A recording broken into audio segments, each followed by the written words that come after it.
Hey everybody, it's Don, and today I want to talk to you about something a little bit different than I normally do, which is body language. I mean, you might not realize it, but the way we stand, sit, or even move our hands can say a lot about us. So I want to explore with you 5 body language poses that can literally sabotage your success. So if you're ready, let's dive in. Now first, let's talk about what body language is. You see, body language is the way we communicate without words. And just by using our bodies, for example, have you ever seen someone frowning or crossing their arms? That's body language. And it can tell us if someone is happy, sad, or maybe even angry at us. Now, why is body language even so important?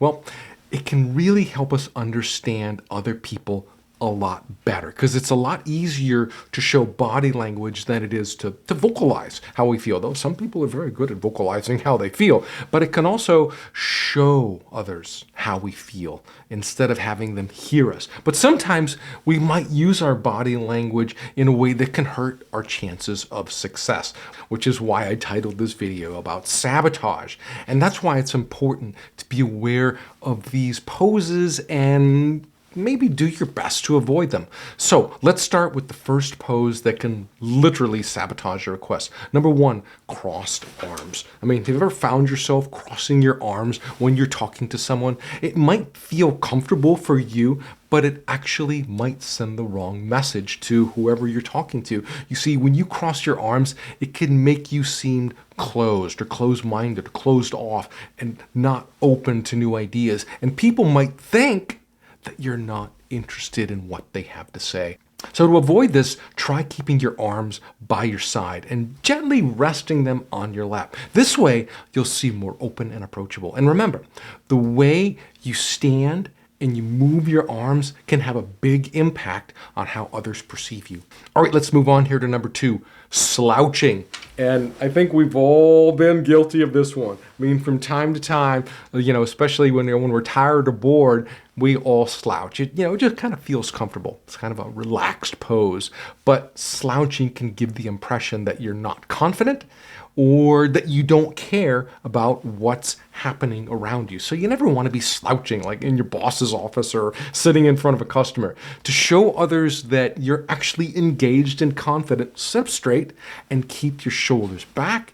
And not only will this make you look more confident, but it can also help you feel more confident. Plus, having a good posture is great for your health, and this is also going to contribute to the vocal tone that's coming out. When I'm sitting up straight and I'm talking, my vocal tone is a lot stronger, it's deeper, it's more direct. But if I'm kind of just back here, it kind of just rounds off a little bit. So your posture really plays a big role. So the next time you catch yourself slouching, remember, sit up straight and show the world that, you are ready for success. Okay, let's move on here to number 3, avoiding eye contact.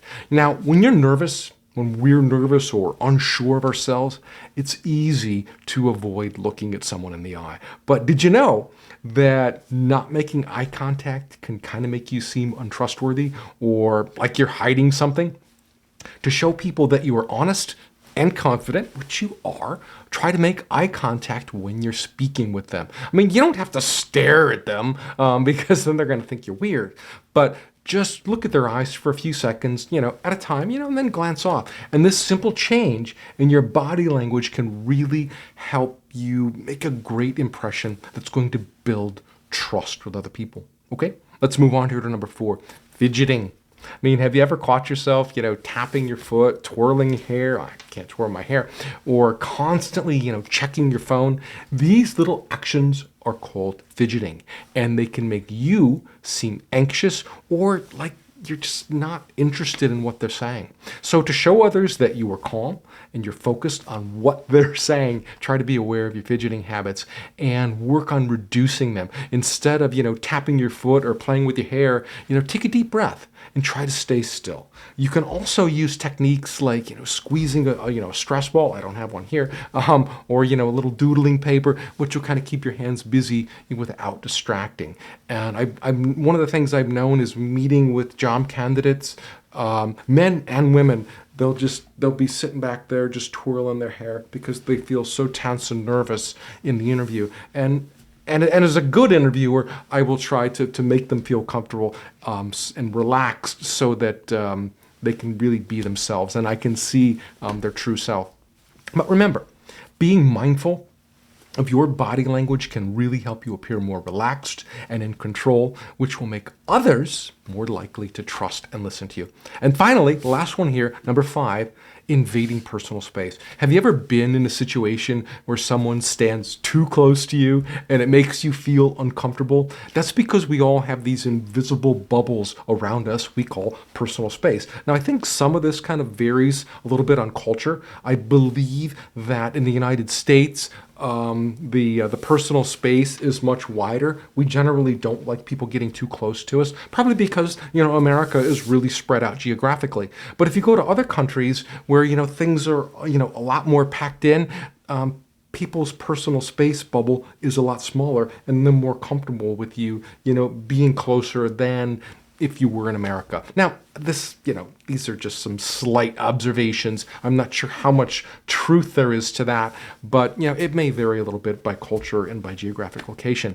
And what it really does is this being too close makes us feel uneasy, like our personal space is being invaded. So to respect other people's personal space and make them feel comfortable around you, try to keep a reasonable distance when you're talking to them. You don't want to be, this far away to really anybody.